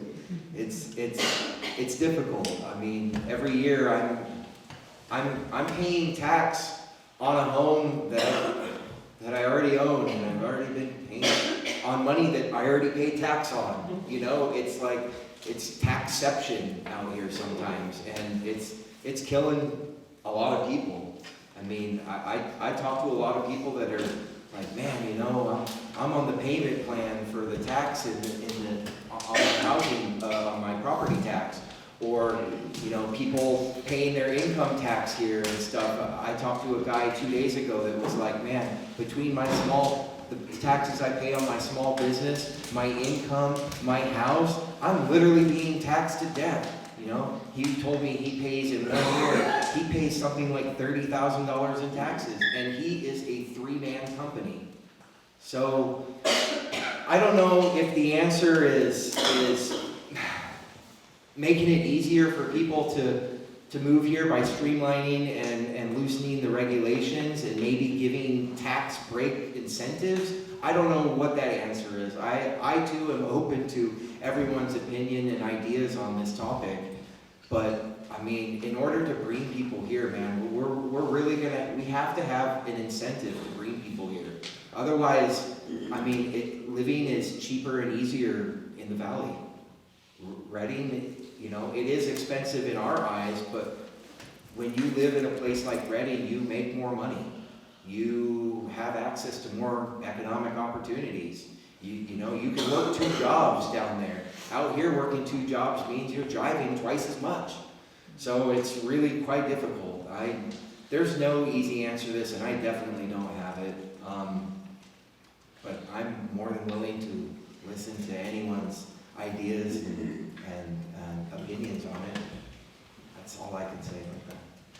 The only thing, for saving time, one of the things I'd like is one at the top of every duty statement, the state calls them duty statement, what is the purpose of this position? To serve the people of Trinity County. Because we have some departments that are funded from other areas. They say that money comes from special state funds. Those special state funds pay you for that job in Trinity County to serve the people of Trinity County. So some of it you've got employee unions you've got to be careful with. But some of it is, how is what you're doing in your job improving Trinity County's life, our quality of life, our economy? How are you creating more jobs? Because that generates revenue that you can get salary increases. I think we have to be careful with these, but we really need to talk with this county, and that's where my yes comes in. We all move forward together, or we don't, and it's tied together, so we have to improve that business climate. It's part of why I'm proposing the things that I'm proposing. I'm just going to add this last bit one more time. I'm just going to reiterate the fact that in order for us to have more money coming into the county, we need to have more economic opportunities. There is no ifs, ands, or buts around that.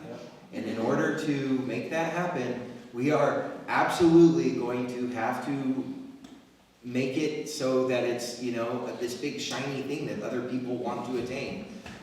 Right now, as it sits, for example, I sat in the last Board of Supervisors meeting, and there was a contractor who was there representing some folks that were doing some grading on their property. And you know what he said to the Board of Supervisors? He said, this is the worst county in all of California to do any sort of work in. It is the amount of crap that he had to go through, the amount of red tape and regulations and stuff that he had to go through made it very, very difficult for him. And he said, I know a lot of other contractors that are dirt movers, and none of them would come out here to do this job. He said out of the group of folks that were asked to come out and do it, he was the only one that was able to do it, and he literally said that he wished he wouldn't have done that. Wow, that's bad. Yeah. Zach, hold on to that. Okay. This next question, perfect timing. This was submitted by Chief Colby. What do people outside Trinity County misunderstand most about how we live here, and how will you protect that? Good one, Chief. I think the biggest misnomer about this county is that because we have all this like forest land out here, what is it, 80+%, 85% even? That we have this like abundance of wealth out here. Yeah, sure, if it was all Trinity County trees and we could sell them and log them, mitigate them, and work with them, but that is not the case. So you have to shrink down what we actually do have, and that's what, 15% of the land? So, a lot of people, they just think, oh man, Trinity County, it's just so big, you guys can do anything. Well, most of the land is like this. Most of the land has boulders the size of a VW. And it's really difficult to do a lot with what we have. A good portion, I believe over 1 million acres, is wilderness alone. 1.5 million acres, actually, is wilderness alone in our county. And we can't do anything with that. It doesn't generate funds for us. It doesn't do anything. It sure is beautiful to look at. We can all look at it from right here. But I think the biggest misnomer is, the fact that we're wealthy because of our land, and it's quite, in fact, the opposite. That land is not really ours. I mean, technically it is because it's the federal U.S. Forest Service land, so it's the people's land. But in terms of economic opportunities arising from it, not for us.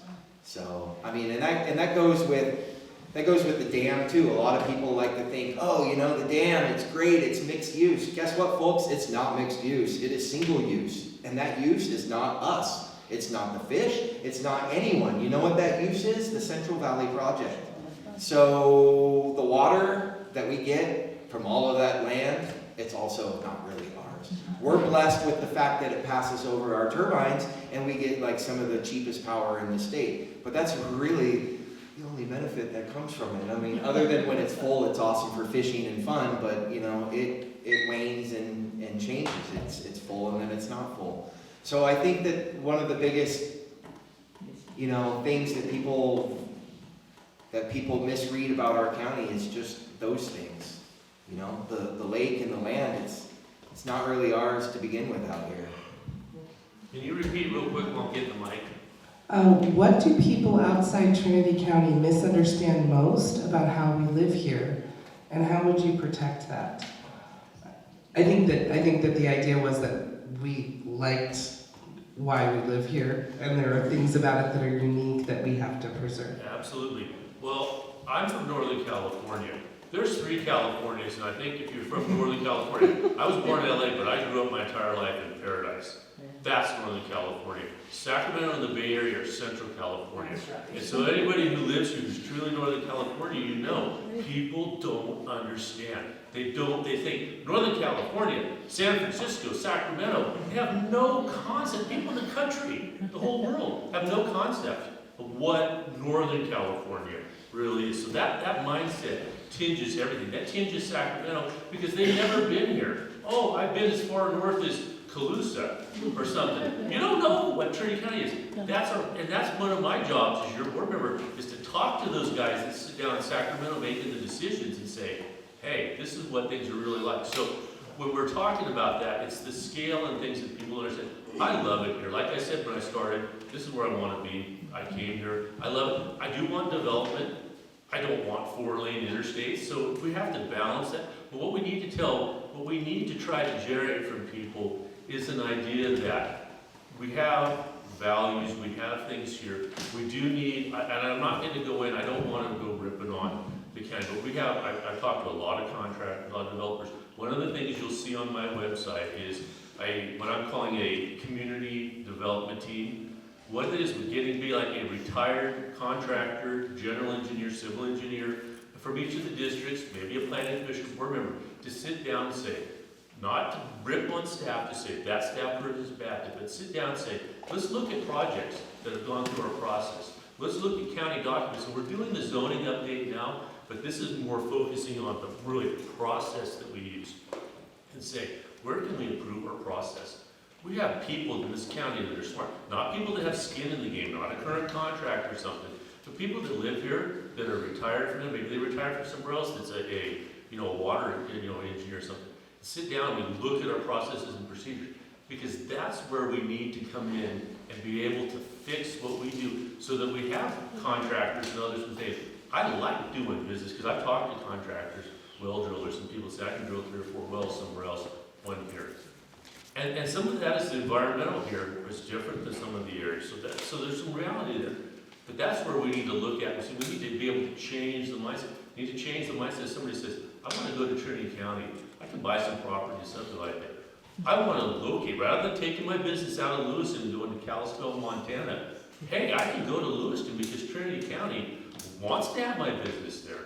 They're interested in that. We're working with our schools. I want to see the ability for a kid coming out of school to do something in our county. Actually, because even my hometown of Paradise, a lot of that happened for the years when I was growing up. People left to go and do things. That's the stuff that we've got to change from a practical standpoint about the county. Some of it is their opinion, some of it are changes here that ultimately influence us and other people as well. I just want to add one real quick thing. I know we're running out of time. I just wanted to say, in order to preserve what we have here, we need to keep people from leaving. Taking, like he's saying, like taking their businesses and going elsewhere, or selling their home and going somewhere else. Every time somebody leaves this county with their business or sells their home here to move, i.e. Montana, Idaho, Arizona, Texas, Florida, wherever they end up going, we lose that tax money, and so then all of a sudden it's a loss. And if you look around our county, we start to see in the last 10 years a lot of businesses closing, moving out, etc. That's all lost monies to the county. So in terms of like the budget becomes less because there's less money. And we need to, in order to preserve it, again, and I'm going to reiterate this one more time, but in order to preserve it, we really have to offer incentives for that those economic opportunities. And if we don't do that, then, nobody's gonna come, and the money's just slowly gonna wane and disappear, and that's gonna be it. Well, on that note, I look to you, the audience. Sorry to be depressing. Does anyone have a question? Now, I do have a bias. I asked you at the beginning if you had already decided who you're voting for, and if you already had decided, I'm gonna have you go last in terms of questions, okay? So I prefer to have people that are still deciding. Did I see a deck? I'm gonna start over here, and then I'm gonna make it to the side of the room. Katie? Hello, my name's Katie. I know Zach because our kids went to school together. I'm also from Paradise. I lost my home in the Camp Fire, moved here in 2018. My question is to you, what would you do to handle the juvenile delinquency that we have in our county with our lack of resources to address those juvenile delinquent children? That's a great question. That is a great question. Some of the things, believe it or not, the state has made it a lot harder for schools to do things with kids. They've actually made it so that it's more difficult. You know, we joke about, I got whacked with the paddle when I said, that's child abuse now. So some of it is, we're in a state, some of the rules, they come from the state, because that is, we're a subset of the state. So that's what makes it really hard. So the state says, it's called preemption. If we own this, it's our way, you have no authority locally to change it. So that makes it hard. With the juvenile delinquency and stuff, that's where it comes back to. We need some businesses. We need to have entry-level jobs that kids can go into, not adults, because there's not another job to raise their kids to get that job. So that's really, I think, that part of what we're going to look for. Dynamic schools. The CSD here in Lewiston has a huge public property. It's part of the thing I think with the county we talked about is, are there more developed recreational things that we can do with that? I think that has to be a partnership. The CSD is not big enough on its own to do that. I think the county, we have a lot of public land here to be able, that was given to the county to use for recreational purposes. I think the county has to partner with that. That's where I see building those relationships. Katie, I know this is a sensitive question with you, so. Yeah. Just to give a little background, my son and her son obviously were friends, just like my other son and Judah were friends. They had some troubles together. They actually went through they were, in the RISE program and things like that. The problem is when my kid was skipping school with her kid, okay? And so I got the phone call from the principal, hey, you need to go and wrangle in your kid. And so I ripped down to the school and I'm like, where's my kid? And they're like, well, we think he's down by the UPS, where they have the UPS trucks and the Nugget restaurant. And I was like, all right, I'll drive down there. And he's like, but I gotta let you know, there's 2 other kids with him, and I said, cool, I'll grab them all and I'll bring them back to the school.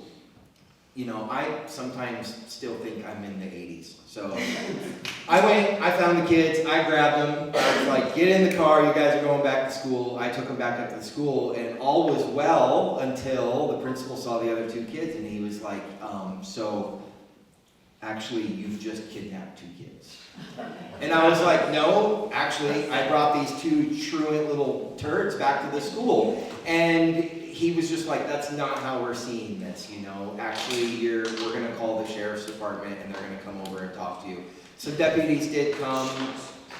The situation was resolved. Obviously, I wasn't kidnapping, and it was in the best interest for me to bring the kids back, even though her son wasn't super stoked about it. The problem is, though, is that right there. Is the school is calling me to tell me to come and find my kids when they knew where the kids were. Right.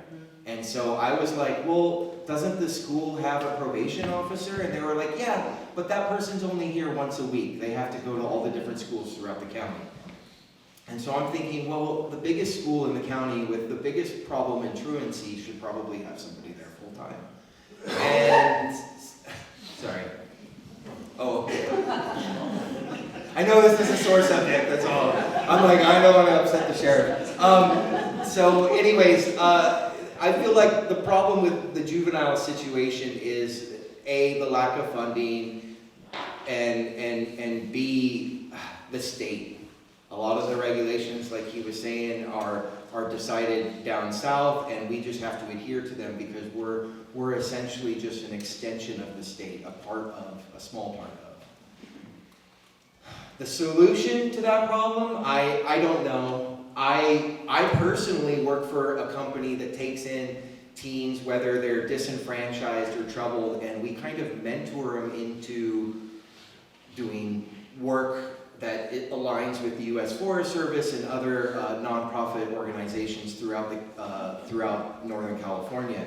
I have personally seen a few teens come into the program and then start going down pathways where they're working jobs, they're making money, they're doing things that we didn't think was possible with them based on their prior situation.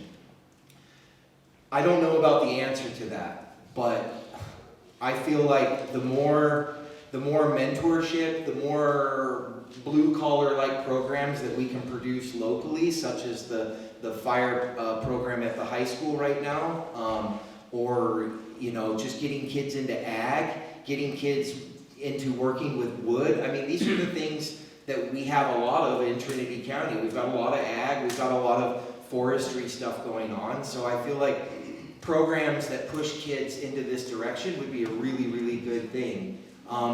As a father of 3, I only have 2 teens now, one's 20. So as a father of 2 teens, idle teens are the worst possible thing that you can have. They will find stuff to destroy, break, they get crazy ideas in their head, and next thing you know, they're doing stuff that you're like, what happened to my kid? That's not my kid. So, what I've done to circumvent that situation is I have really promoted sports, my kids joining sports programs and my kids joining in extracurriculars, such as going out on these backpacking trips and stuff that I do with my organization that I work for, or just maybe taking on a summer with some of the stuff that Duncan and his crew do with the watershed and RCD. They hire a lot of teens in the summer to go do work. I don't know, how much this information gets out into the public, but there are opportunities for juveniles out there. The problematic juveniles, that's a whole different story, and I'm not really sure of the answer, but I really do feel that mentorship and some of our local nonprofits are definitely part of that answer. Catherine, point of order for the public. I would, if my competitor here agrees, we have 1 minute each with no rebuttals for the public, because this is their time. Yes. And I would like to limit the length of our answers to 1 minute or less. Cool. Since this is their time. Or 2 minutes, but shorter. Do you have a? No, I don't want to do any rebuttals. I want the public to have a chance. Okay. Okay. Copy that. I'm good with what Scott says. For anyone who knows me, knows that I have given up fully on faith in politics and politicians. So I come to you fully equipped with wanting to know how, I think we can sit here and give very, very imaginative answers as to how we're going to solve some of the biggest problems. But I'd like to bring you a question and a scenario that could happen to you as a board of supervisor and how you would handle it. Okay. Sure. We've been talking about staffing, and we hear a lot at board of supervisor and planning commission meetings from heads of departments that a lot of the streamlining, a lot of the permits are delayed because we don't have staff. As someone who worked on staff and as an administrative assistant, coming from a very deeply corporate background, I have a lot of experience and just needed a job. I saw a lot as an admin, but a lot of people didn't know that I had the brains that I had. And there was a lot of things that I saw on staff by our administration that was extremely deceptive, corrupt, and illegal.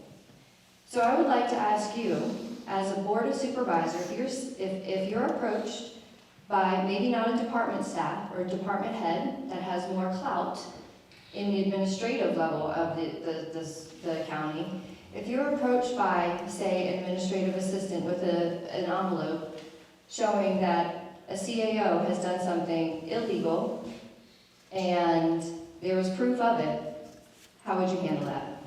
There is no question. I can point now where I know for a fact the county is violating state law. I'm not going to show you where it is, but I can go right now to statute. and say, here's what it says, shall language, not should, shall language that the county is not doing. My position on that is, and this is for me too, if I don't do what you tell me to do, or I thought you were going to say a pocket full of money to hand me as a board member to make a decision, you throw my butt off that board. I will be transparent. If somebody comes in and they do that, they say, like the Public Record Act or the things like that, I've been very involved. I got criticized by our current supervisor because I stood up in that whole CAO process. I raised Public Record Act questions. I raised Brown Act questions to the board. I said, none of you board members were on. One board member were when the original contract was written. The original contract is horrible for the people of Trinity County. I offered them ways. I said, here's changes to do. They unilaterally ignored me and approved that. The board, the CAO, the week before, the newspaper broke that he was in that process. So I stood up, the current supervisor for our district, one of the reasons he doesn't support me is I stood up in that meeting and I challenged the board. And I said, hey, this is not a process. And one of the board members said, we really appreciate it. He helped us set up the process. He helped it to run real smoothly. Then he got the job. You don't think that's a problem to talk to the public about what you did? So transparency, I can tell you now, if you want transparency, I don't care. I represent you. If the county needs to be sued, if the county needs to lose something, I'm okay with that. That sucks for you as the public and your funds. Don't get me wrong. But if the county needs to lose because the county's done wrong, then that's what needs to happen. And that's my word and my commitment to you as the residents of District 1. Am I answering the same question? Okay. Wow, that was a good question, V. In terms of, absolute corruption and things that are illegal and going against the grain, I'm not for it. I feel like I've seen some things that are absolutely questionable and absolutely lack transparency on multiple occasions. It's something that upsets me. I haven't spoken out about it. I've been to all of these Board of Supervisors meetings. I've seen people standing up and speaking about this and about that. I personally just haven't stood up to go against the grain, mainly because I don't understand the processes as much. And so for me, attending all of those meetings is a way of learning and understanding how things are going. But the overall feel and public comment shows that people are really, really concerned about some of the backroom dealings and the things that are being discussed without the public's input. I can think of a few really nasty ones. I just don't want to be like super specific about them. I'm a transparent person. I don't like the closed sessions that they were having and stuff like that. I was really against that. So I don't know what to say other than, I don't stand for corruption. I don't stand for illegal things. If I saw something going down like that and it was in front of me, I'm the kind of person that's going to say something. And if I'm in office. As a public constituent, I just sit there and shake my head most of the time. But if I'm in office, I'm definitely going to stand up and say something about that. It's going to come with flack. It's going to cause divide. It's going to cause unnecessary arguments. But at the same time, the last thing I want to see is the county get sued. The county getting sued happens way too often, and we're constantly paying money out. And another thing that I really dislike These are very long. I know, I'm sorry. I think Okay, that is long as I did. But we all agree that the county getting sued, which it's probably about to, again, that might roll off the table, is a problem. You had a question? Yeah. I have one comment about getting people to come up to Trinity County. That's cell phone service throughout the county. Okay? And that is a safety issue for people that are coming up to hike. But my question is, what is your stance on opt-outs and why? My stance on opt-outs is this: they are already in place. I don't see why things have to be changed. If the will of the people was to have them in place to begin with, then The only way to get rid of them is the will of the people. So that's where I stand. And if the people want something like that, then that's what's going to happen.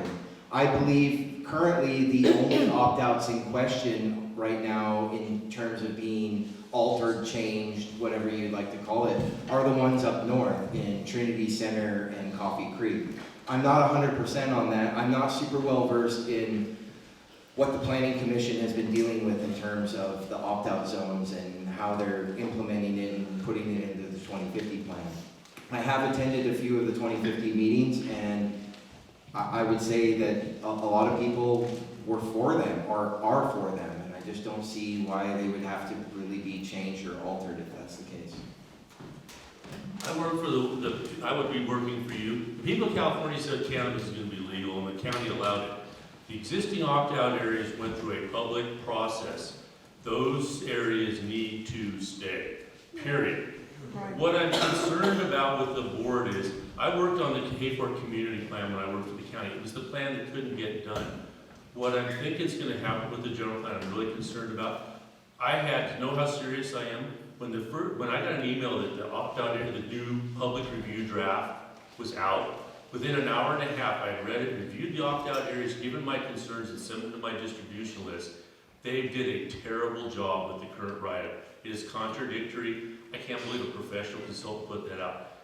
I am concerned with the current general plan. What the board should have done, in my opinion, and they legally could have done it, is say, you know what, the opt-out areas went through a public process. It was tough.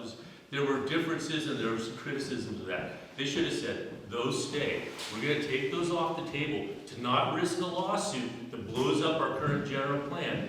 They have the opt-out areas, the cannabis EIR assumed no impact in those areas. So not only do you have the environmental impact report for the general plan, you have an environmental impact report for commercial cannabis that said those areas don't have any impact. You'd have to reopen that environmental document. What the board should have done is said, the opt-out areas are off the table. Instead of fighting about that and potentially lawsuits, let's sit down and let's agree on the rules moving forward. What are the rules for getting a new opt-out area? What are the rules for eliminating a current opt-out area? What are the rules for changing an opt-out area? Let's get the general plan that's over 40 years old. Let's get this one done this time. And then, once we have rules that we agree on, rather than fighting over the existing opt-out areas, which should stay, they went through a process, come up with a set of rules that we all can agree on. And then after that, we have a process in the future that's clean, it's one process that everybody's agreed to, and then we can look at those. So the current opt-out areas, I tell you how important they are. A person that I've known for over 20 years, the only time I've ever heard him cuss in 20 years was one of the opt-out areas that he's in, and how hard it was for them, and the heartache and the sleep he and his wife. That decision is made. That should be set aside in the current general plan. Let's come up with a set of rules about the future. Because the public spoke on those. As much as they spoke about cannabis in California, our public spoke on no cannabis in those opt-out areas. Now, as far as land use outside of that, it's a land use. That should be a fair, reasonable process for anywhere else in the county. Okay, we've got time for 2 more quick questions.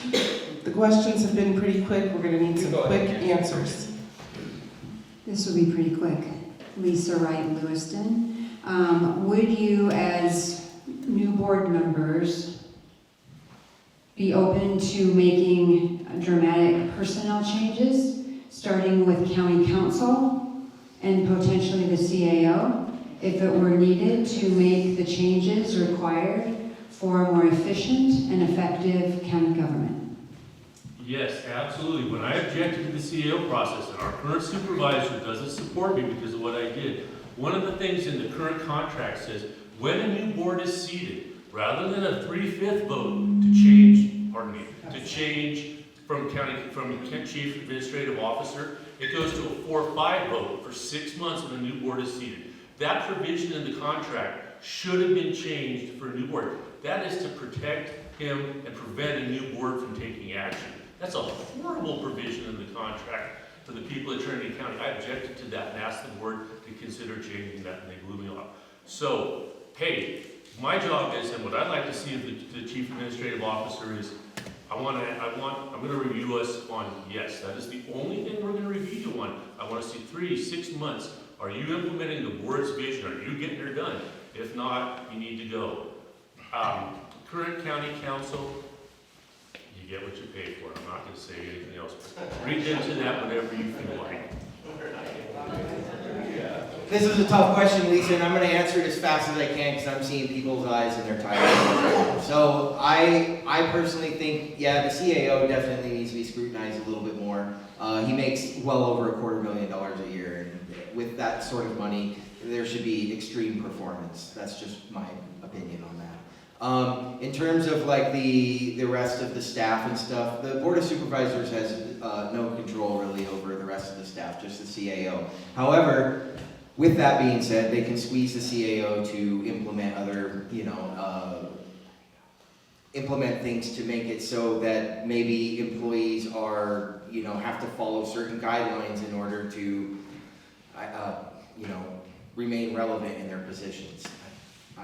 I don't really know the answer to that question, but all I can say is that yes, they need to be scrutinized more, and basing it off of, the amount of work they're getting done or approved would be a good way going forward, I think. Because right now, as it sits, a lot of things just get round filed.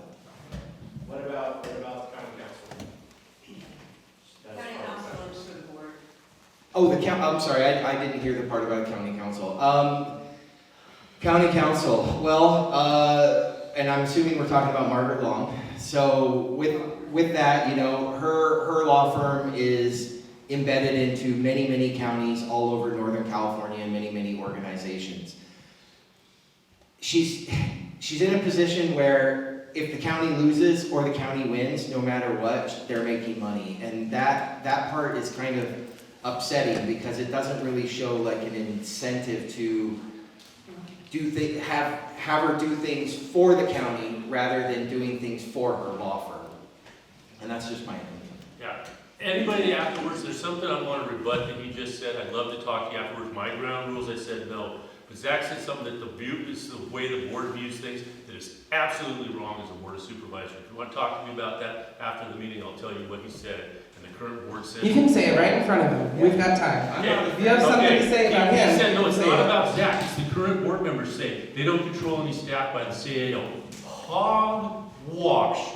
The board is responsible for every single thing that happens in this county. That's how it works at your local board. How you affect staff is you have a CAO. That's your staff person. That's where you go. When my attitude to yes is I'm going to review you.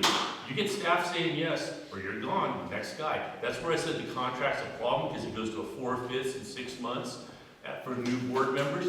So we absolutely, the board is responsible. We set the tone. We set it through CAO. We are absolutely responsible. I can't stand it when I hear current board members, and Zach's not, and I'm not on Zach. I've heard current board members say that. That is horrendous. Say, we don't have any control over anything. You control it all. It's indirect. You can't go fire a department head directly, but you sure set the tone and get it marching through the CAO. So that's a mindset that has to change on our board because it doesn't lead to good decisions that I can't do anything. Yes, you can. Do you want to follow up or? Yeah, and like I said, the person to squeeze is the CAO. The board doesn't have direct responsibility over every single county employee. That's just flat out wrong. However, they do have responsibility over the CAO, and the CAO controls every single person in the county. So therefore, technically, yes, you do have control over the county employees, but the person that you are directly responsible for is the CAO. That is what the board controls. So with that being said, you control the CAO, you control the rest of it. I get that. We're gonna I just don't want people to misunderstand me, that's all. Yeah, we're no, gonna it's have the one. current board, Zach, not you. One last question for my friend here, Chief Colby, and then I'm going to make my way back up to the dais, and you guys are going to start your closing remarks, okay? Okay, we're gonna bring this down just a little bit. Thank you. Yeah. It's pretty simple. It's a personality thing. How do you know when you've listened enough and it's time to act? Wow, gosh. You've got the best questions, really good. A lot of questions. Yeah, well, he is the chief of the fire department. Wow, and when to act, huh? I feel like, can I just give an example, and I'll be real quick about it. So I spent the last couple days going through the subdivision here, and I met a lot of people Before coming into the subdivision, I was completely unaware of a couple issues. And I learned a lot from the people that I met in the subdivision. And after hearing them, I was like, wow, I think these are some actionable items. They seem to be at the top of everyone's list. And so with that being said, I feel like I had heard enough. You know, I talked to probably 70 people over the last 2 days. And it was exhausting. I don't know how I didn't lose my voice yet. But if I was sitting on the board currently right now and I had gone and talked to all those people, those would be my priorities. You know, I just feel like after a good session like that, you really learn what people are upset about, you know, and what they like and what they dislike. For me, a good town hall and just the public's input is usually enough for me to make a decision on something like that. So that's how it goes on the current boards that I sit on. So I will just continue with that. And my hotness is not about Zach. It's like, I can't stand when the current board says we don't have any control. That just freaks me out. It's so wrong. I like when you listen to people, you get where they're at. The piece that's really important is you have to look at the law and you have to look at the facts. And that is something that I spent a ton of time doing. I look at the law, I look at the research. I had our current board member criticize me. He says, you always come into the board and always act like you're right. You know why? Because I spent a ton of time looking and researching, reading the law, reading facts. And I've always said, you can go back and watch recorded board meetings. I stand before the board and tell the audience, I said, don't take me on my word. I said, please go look at the law. Please go look at everything I've cited and see whether or not I'm confident in my position. So when I hear people, when they say things, you have an obligation as a board member to take that in, but you also got to look at the law and the facts and other things, because it's really important, because you're going to have a state law that says this. So maybe I need to do something different. That's where I go back and I encourage my staff to work at the state. Let's go back to the public and say, you know, if we go down that path, this law is going to cause us problems or maybe not get you what you want. Can we do this to get you where you want to go? And that's where it's a process, and that's where you're going to see me. I'm going to tell you how crazy I am. I didn't have a cell phone. I didn't have Facebook. I have them now because I want you to be able to get a hold of me, because that's how this position acts. And my screen is always, how does it affect the people of District 1? I work for the people of District 1, not the county. And now it is, yes, you're working for the county, but the screen and the mentality always has to be, it's the people. It's the people. And then I got to look at the law. And then I have an obligation to go back and say, stupid state law in this area. There was an issue in Trinity Center where the public wanted one thing, the county presented something. I was told, don't you dare say anything at that meeting. I spoke anyway because the community there, I heard what you said. My job is to get, and I brought you things. I spent a ton of research with my own money for that. I did that to come to you. My job as your representative is to get on the phone to Sacramento and say, this law sucks for our community. We need to make something different. That's how you listen to the public. That's what I do. Ask the people at Trinity Center. Ask them what I did in advance of those meetings. And my own money that I spent on your behalf, researching and doing things. That's who I am. And that's who I will be as your board member. And my wife in the back is saying, don't go crazy. I'm passionate. I'm passionate about Are this. these your closing remarks? Are you doing your closing remarks right Sure, now? okay. You have the right to have your closing last. It is a coin toss, but if you want to keep going, then Zach will be I'll last. do that, that's fine. I am passionate about this. I appreciate everybody. I've walked the subdivision too, and I've walked and done a lot of other things, a lot of places. You know, but if you want to know where, and look on my resume, it's on my website, you want to see what I'm talking about. I'm not going to brag when I say this. Please don't misunderstand me. I graduated in the top 3% of my class when I graduated from Chief of State because I worked my butt off. I researched, and I worked because I worked for the state. I'm walking in. I know how to pass. When things were said about what was going on at Trade Center, I have a sniffer that says, that doesn't sound right to me, because I understood. I worked with law and regulations and all these things. And so I know how to go boom. And so I went from 0 to fully engaged in that issue in a week, because the community up there called me and said, hey, this is going on. We're really concerned. I went from 0. I spent my own money on that. That's who you're getting if you vote for me. I'm in this county for love. I don't have to do this. I have a great life right now. but I was asked to consider it, and I'm gonna go full in. You know, I've heard some people say it's not really a full-time job. That's not true, it's a 70 or 80 hour week job.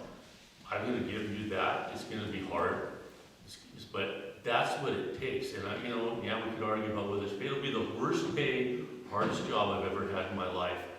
But I'm gonna do that for you because I love where we live and I wanna serve you. Closing remarks? All right, to wrap this up, and I'll be really, really short because I can see everyone's eyelids getting even heavier than 10 minutes ago.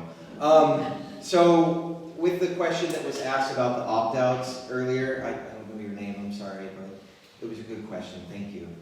I just want to reiterate that on May 5th in Trinity Center, there will be another planning commission, or not planning commission, the 2050 plan. There will be a meeting there discussing further things about everything that's involved in the future of Trinity County in the next 25 years or so.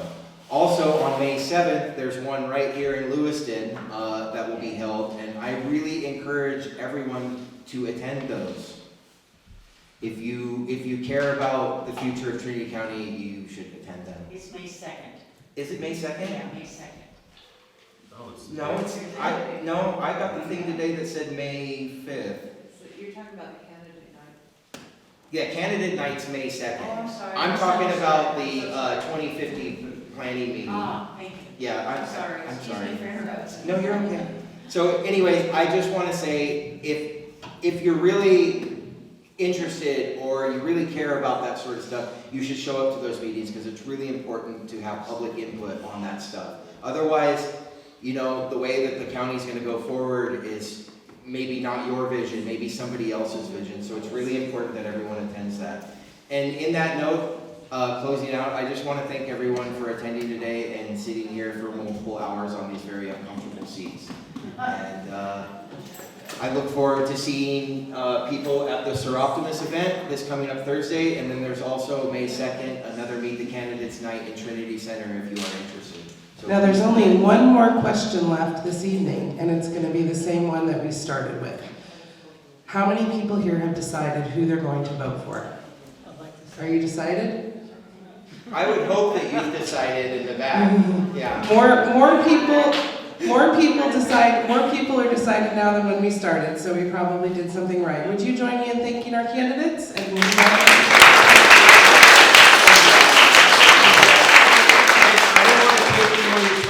But it's important, this is a procedural issue for you. The public draft of the zoning ordinance is out. This is your time. Yes. This is the legal time in the process. Do your comments both in writing and verbally at those meetings because the county is obligated to address those. This is the public review time on the zoning ordinance. Get it, read it, put your comments in writing. Is it on your website? So that you can go there and It is. I'll put it up I can put the website on my website. And thank you for putting away the chairs. You get one cookie for every chair you hang up. You have a lot of cookies.